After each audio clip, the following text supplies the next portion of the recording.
Everyone welcome to Mad About Bio. So guys, आज हमारा chapter है रिप्रोडक्शन यूनिट का last chapter and the most easiest chapter, जिसको हम बहुत इजीली फिनिश कर लेंगे। पूरा एनसीईआरटी को हम लोग अच्छे से पढ़ेंगे, एनसीईआरटी के इंपॉर्टेंट पॉइंट। अब इस चैप्टर के अंदर बच्चों ये कंट्रोवर्सी हमारे साथ आती है, भाई इस चैप्टर में थ्योरी बहुत ज्यादा दी हुई है एंड इस थ्योरी को पढ़ के ऐसा लगता है कि हम लोग ऐसे पढ़ रहे हैं। तो थ्योरी पे बिल्कुल फोकस नहीं करना है। जैसे मैंने आप लोगों को लास्ट वीडियो में रिप्रोडक्शन इन ऑर्गेनिज्म चैप्टर में सारे इंपॉर्टेंट पॉइंट्स लिखवा दिए थे। अगर मैं उसको रिवाइज करने बैठूं तो 10 मिनट्स में पूरा चैप्टर रिवाइज कर सकती हूँ बहुत अच्छे से।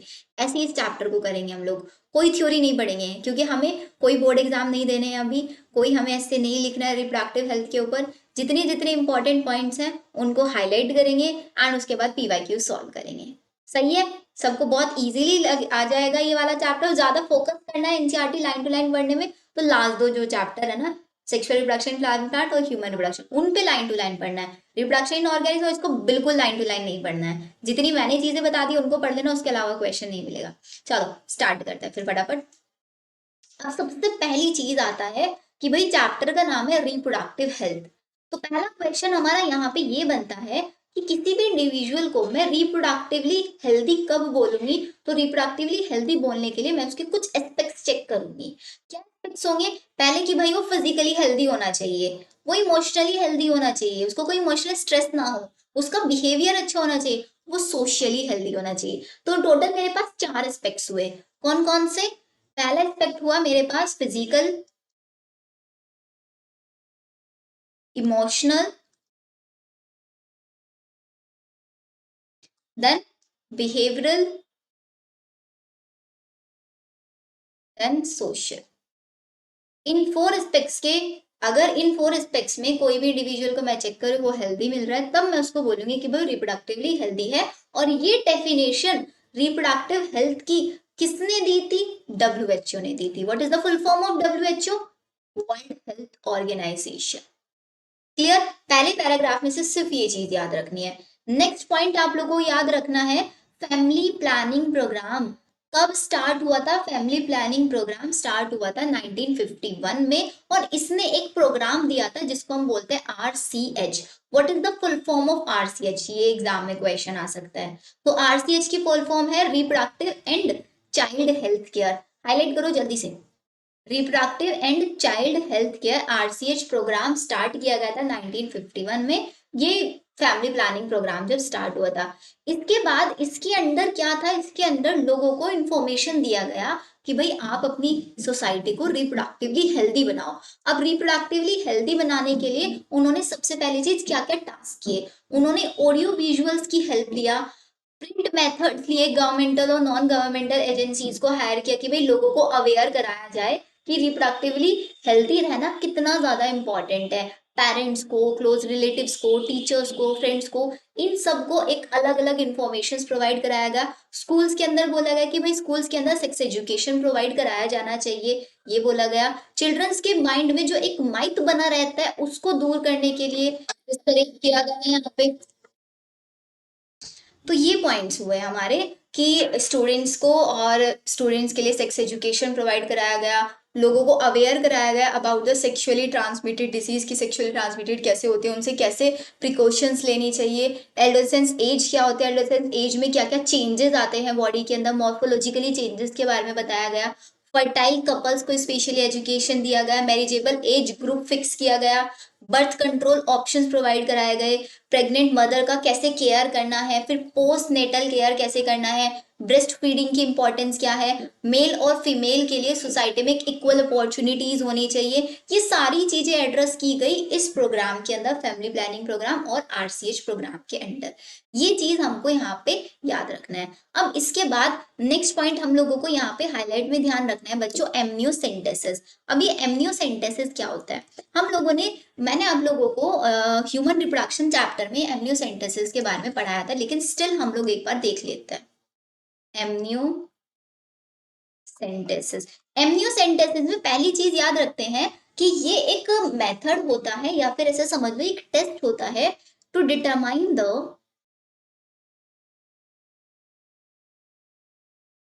Sex of foetus. मतलब अगर हमें पता लगाना है कि भाई जो फीटस है वो आपका मेल है या फीमेल है, उसके लिए टेस्ट किया जाता है। अब इस टेस्ट के अंदर क्या किया जाता है, फीटस का एमनियोटिक फ्लूइड को लिया जाता है, एमनियोटिक फ्लूइड लिया जाता है, और उस एमनियोटिक फ्लूइड के अंदर क्या प्रेजेंट होती है, फीटस की कुछ स्किन सेल्स भी प्रेजेंट होती हैं, ठीक है। अब इन स्किन सेल्स के अंदर कैरियोटाइपिंग किया जाता है, और उसके अंदर ये पता लगाया जाता है कि भाई इसके अंदर कोई बार बॉडी प्रेजेंट है या नहीं है। बार बॉडी कैसे दिखाई देती है, उसकी स्टेनिंग करते हैं। अगर आपको कोई डार्कली स्टेन स्ट्रक्चर दिख जाती है, डार्कली स्टेन स्ट्रक्चर जिसकी शेप कैसी होती है, जो कि एक आपकी डम्बल शेप स्ट्रक्चर होती है, dumbbell shape darkly stain structure अगर आपको एमनियोटिक फ्लूइड के अंदर दिख रही है, तो इट मींस हमारा टेस्ट जो है वो ये बताता है कि जो फीटस है वो गर्ल है। और अगर कोई भी बार बॉडी नहीं दिखाई देती है, तो उससे मेरे को पता चल जाता है कि वो बेबी बॉय है। सिंपल सा टेस्ट है। अब आप बोलोगे कि मैम ये बार बॉडी का कंसेप्ट क्या है, ये बार बॉडी का कंसेप्ट यहाँ पे ये रहता है कि हमें पता है फीमेल के अंदर दो एक्स क्रोमोसोम होते हैं, तो हमेशा यहाँ पे क्या होता है, इन दोनों एक्स क्रोमोसोम में से जो एक एक्स क्रोमोसोम होता है वो अपने आप को टाइटली पैक कर लेता है एंड हेट्रोक्रोमेटिनाइजेशन कर देता है,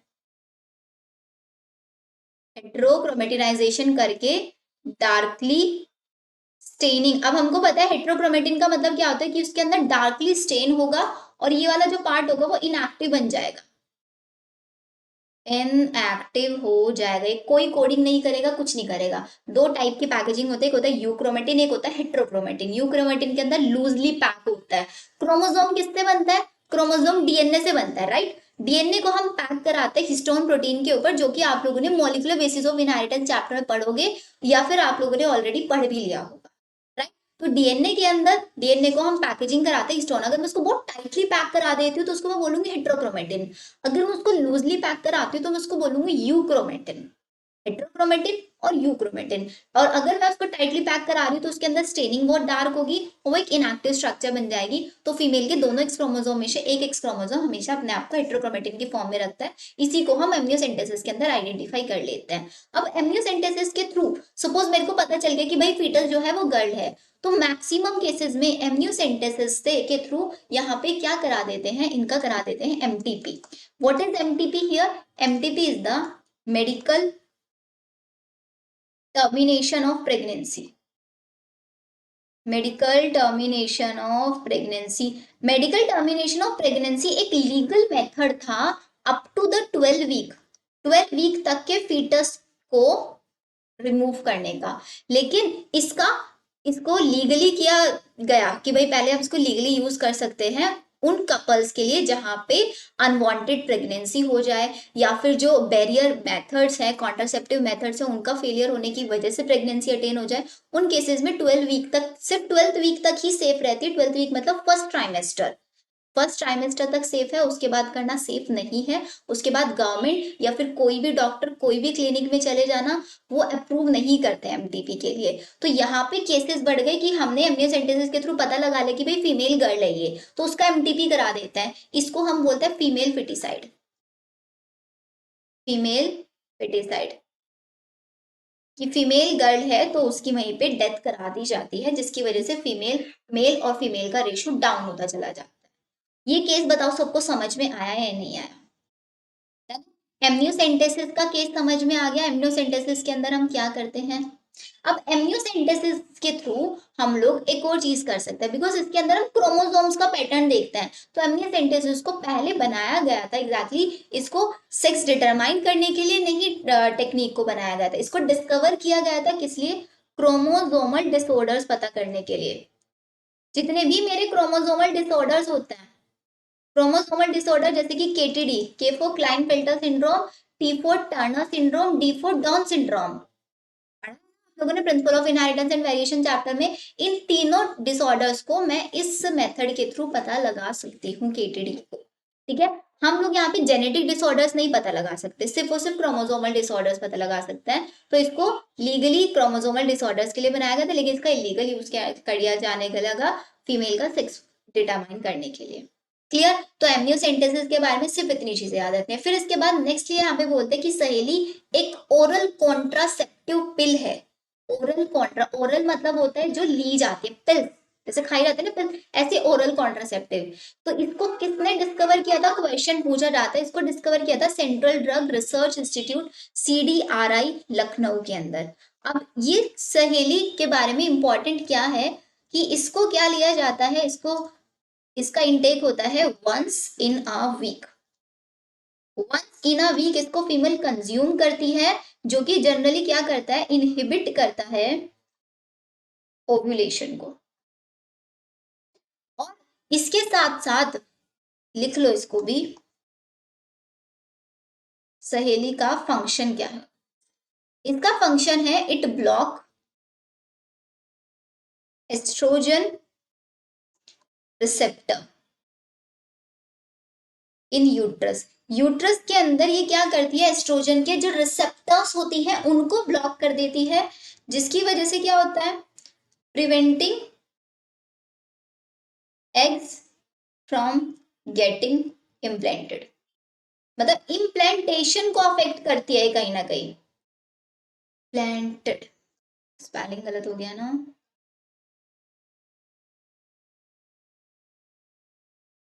इम्प्लांटेड। बताओ, यहां तक चीजें समझ में आया आप लोगों को, सब कुछ क्लियर है।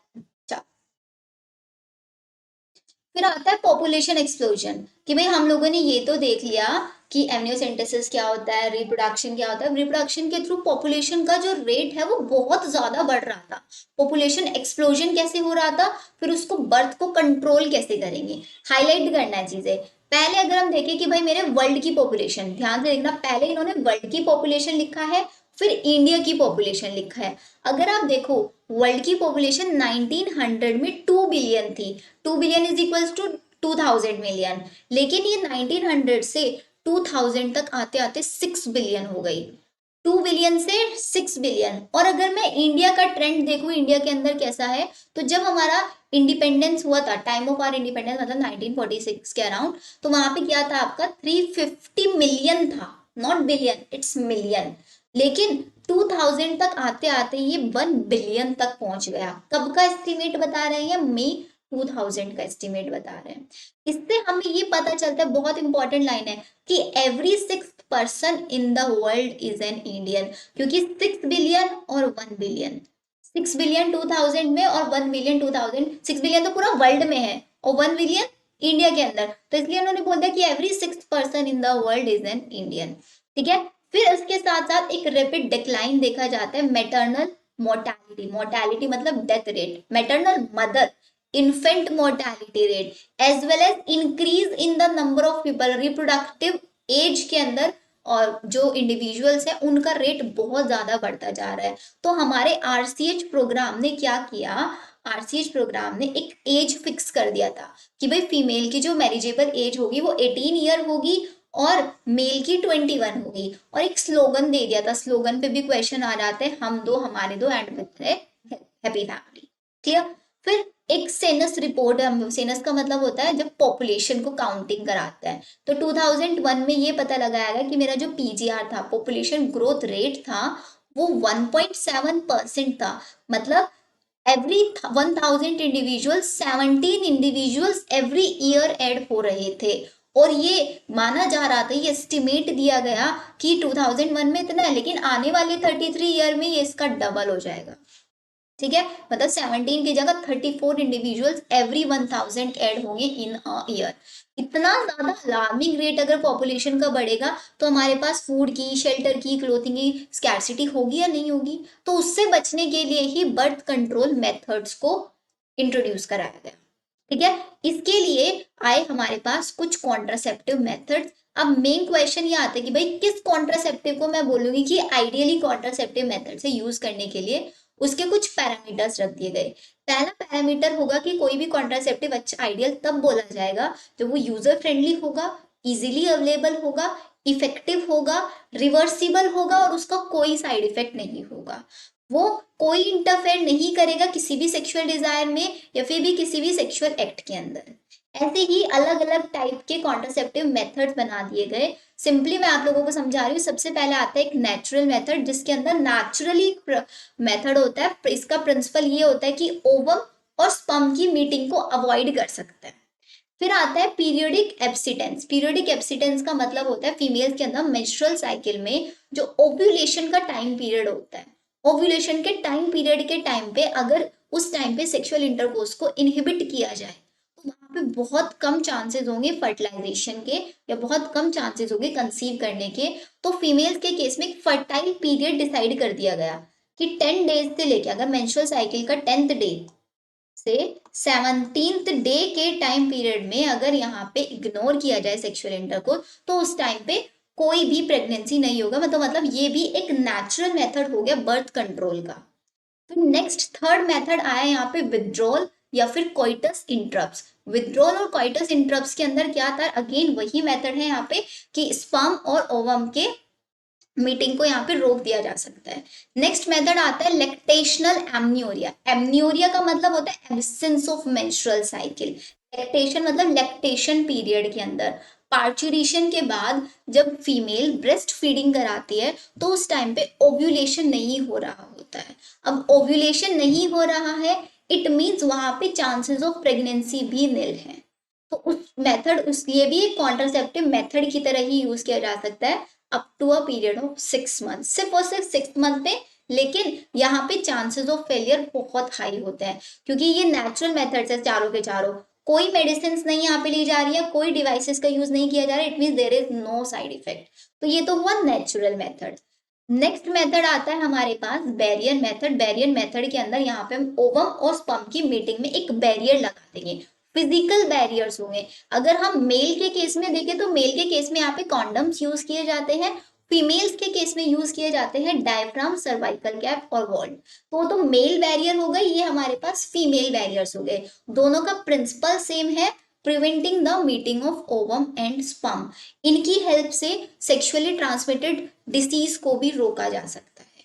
अगेन एक इंपॉर्टेंट क्वेश्चन, इसके साथ साथ अगर इनके बेनिफिट्स को, इनके इफेक्ट को एनहेंस करना है तो उसके साथ साथ कुछ स्पर्मिसाइडल क्रीम्स, स्पर्मिसाइडल क्रीम्स वो क्रीम जो स्पर्म को किल कर दे, जेल्स या फिर फोम्स का भी यूज किया जा सकता है। नेक्स्ट आता है मेरे पास IUDs, intra uterine devices. Intra uterine devices वो डिवाइसेस होती हैं जो यूट्रस के अंदर इंसर्ट की जाती है। एंड ये वो डिवाइसेस हैं जनरली जो एक एक्सपर्ट डॉक्टर या फिर एक एक्सपर्ट नर्स के थ्रू ही कराया जा सकता है। अब इस पे कुछ लिखते हैं हम लोग बिकॉज यहाँ से क्वेश्चन बहुत ज्यादा आता है। लिखो चलो, आईयूडी। आईयूडी की फुल फॉर्म सबको पता है, इंट्रा यूट्राइन डिवाइसेस। तो इंट्रा यूट्राइन डिवाइसेस बच्चों मेरे पास 3 टाइप की हैं। कौन कौन सी हमारे पास हो सकती हैं, जैसे कि the first one is non mediated IUD. Second होगा मेरे पास copper IUDs, hormone releasing IUD. Non mediated IUD के एग्जांपल्स क्या क्या हो सकता है, नॉन एग्जांपल्स पे क्वेश्चन आएगा मोस्टली। लिपेज लो, एक एग्जांपल है इसका। कॉपर आईयूडीज वो आईयूडीज होंगे जो अपने अंदर से कॉपर रिलीज करेंगे। Copper T, copper 7, Multiload 375। यहाँ पे कॉपर का रोल पे क्वेश्चन आ जाता है, what is the role of copper here. Copper क्या करता है, it suppress the motility and fertilising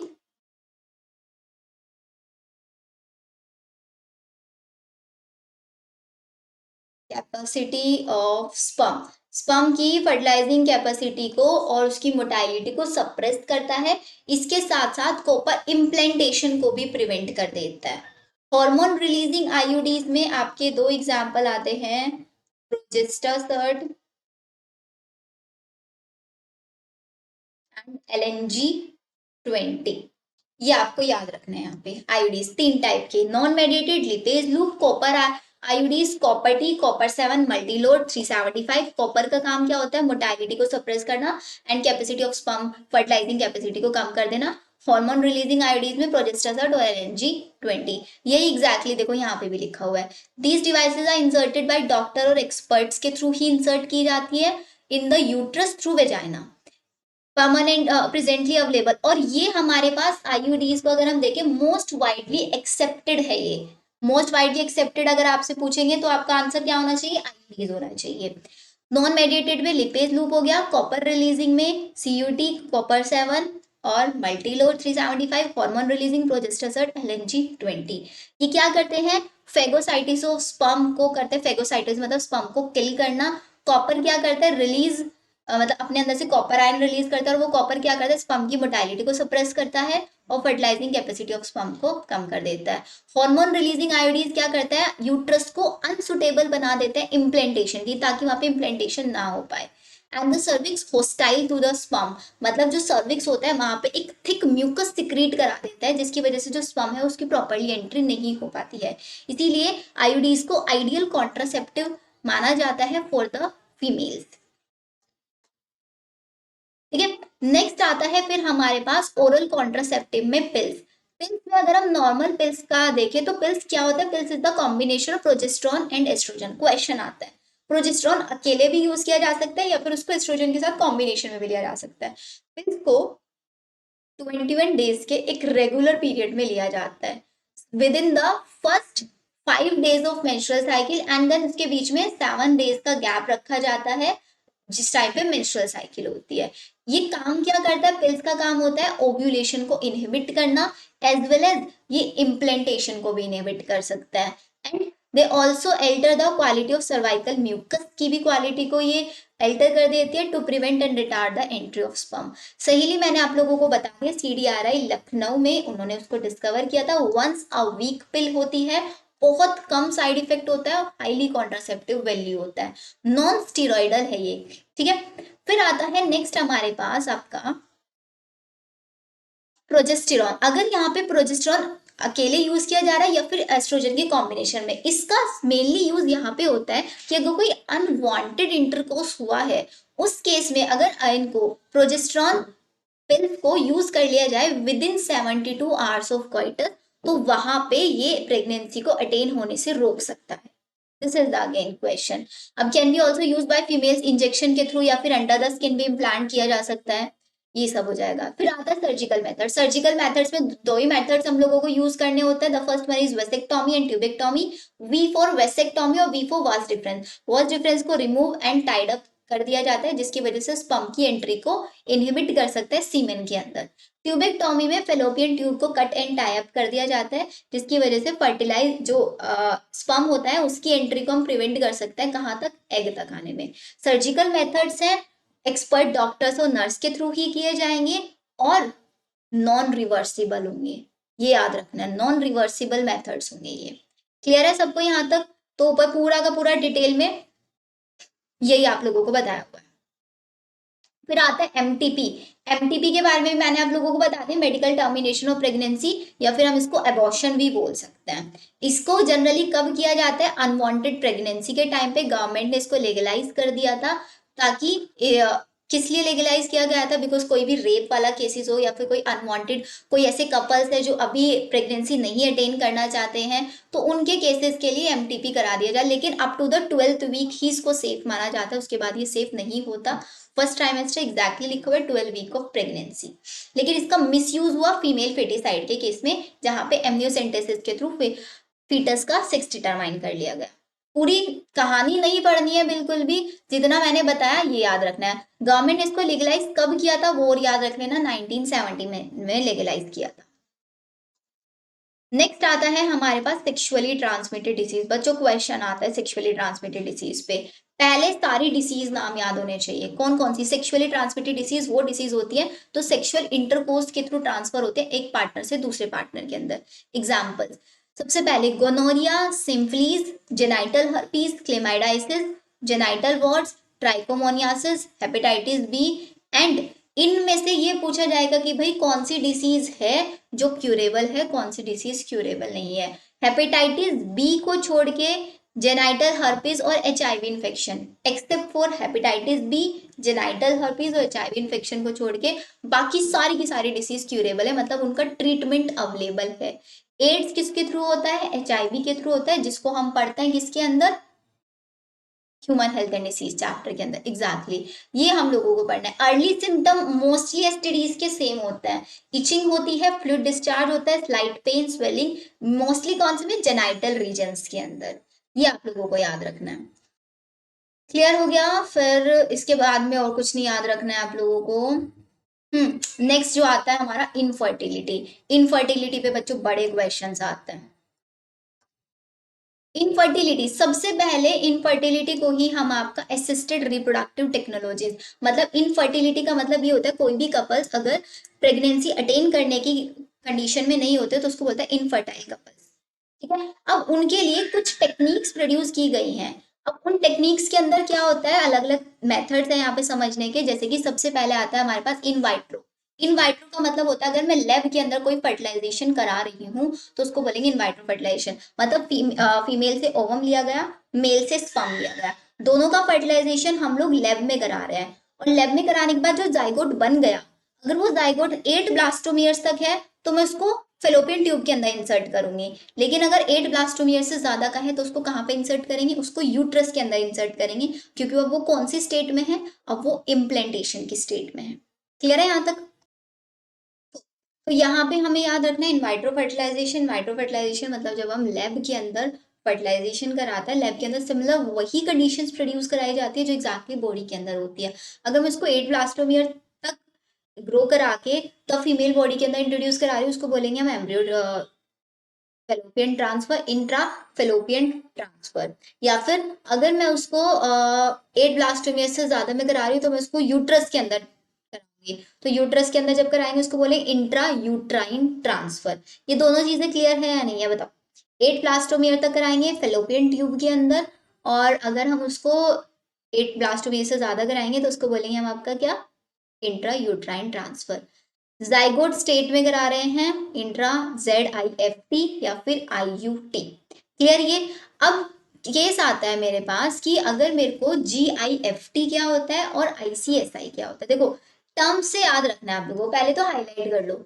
embryo transfer करा रहे हैं और टेस्ट ट्यूब बेबी प्रोग्राम हम इसको बोलते हैं। ओवल या वाइफ से स्पर्म लिया, फीमेल हस्बैंड से या मेल डोनर से लेबोरेटरी में ग्रो कराया, अप टू 8 ब्लास्टोमियर कराया ZIFT, मोर देन 8 ब्लास्टोमियर कराया इंट्रा यूट्राइन ट्रांसफर। देन फिर आता है मेरे पास GIFT। GIFT का मतलब होता है गैमीट इंट्रा फेलोपियन ट्रांसफर। मतलब हम फेलोपियन ट्यूब के अंदर गैमीट को ट्रांसफर करा रहे हैं, मेल गैमीट को। और ये किस केस में कराया जाएगा, जिस केस में जो मेल है वो इंसेमिनेशन करने के लिए कैपेबल नहीं होता है। ठीक है, या फिर हम ऐसा भी कर सकते हैं इस केस के अंदर कि ओवम को कलेक्ट कर लिया जाता है फीमेल से और फिर उसके अंदर स्पर्म को इंजेक्ट कराया जाता है एंड देन उसको ट्रांसफर कर दिया जाता है। तो जो फर्टिलाइजेशन का अब फिर अगेन वही हमारा प्रोसेस हो जाएगा कि ये क्या बन जाएगा, ZIFT बन जाएगा। लेकिन हम यहाँ पे वो भी कर सकते हैं कि कोई female who can not produce gametes, मतलब ऐसी फीमेल जो गैमीट प्रोड्यूस नहीं कर सकती, गैमीट को लेंगे और उस गैमीट को फेलोपियन ट्यूब के अंदर ट्रांसफर कराएंगे, फिर वहां पे नेचुरल इंसेमिनेशन भी हो सकता है। या फिर अगर हम चाहें वहां पे आर्टिफिशियल इंसेमिनेशन भी करा सकते हैं। किस केस में, जहां पे मेल के पास स्पर्म काउंट बहुत ज्यादा कम है या फिर स्पर्म के अंदर फर्टिलाइजिंग कैपेसिटी नहीं है, आर्टिफिशियल इंसेमिनेशन करा सकते हैं। या फिर इंट्रा यूट्राइन इंसेमिनेशन भी करा सकते हैं।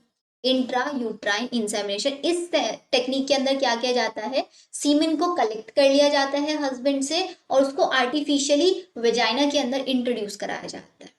यानी यहाँ पे दोनों केसेस हो सकते हैं, आर्टिफिशियल इंसेमिनेशन भी हो सकता है, इंट्रा यूट्राइन इंसेमिनेशन भी हो सकता है। देखो आर्टिफिशियल इंसेमिनेशन में भी क्या बोला, इनएबिलिटी है male partner to inseminate the female due to very slow sperm count. Intra cytoplasmic भी हम लोगों ने देख लिया, procedure to form an embryo, laboratory में बना रहे हैं स्पर्म को डायरेक्टली ओवम के अंदर इंजेक्ट करा के। सेम है सारी की सारी ऑलमोस्ट टेक्निक, एक दो क्वेश्चन यहाँ पे आपका बन सकता है। देन यहाँ तक तो इतना, ये जो पैराग्राफ है ना बच्चों, स्टार्टिंग के 2 पैराग्राफ ये बहुत इंपॉर्टेंट है। अगर आप देखें इस पूरे चैप्टर का मैक्सिमम यहीं से क्वेश्चन आएगा।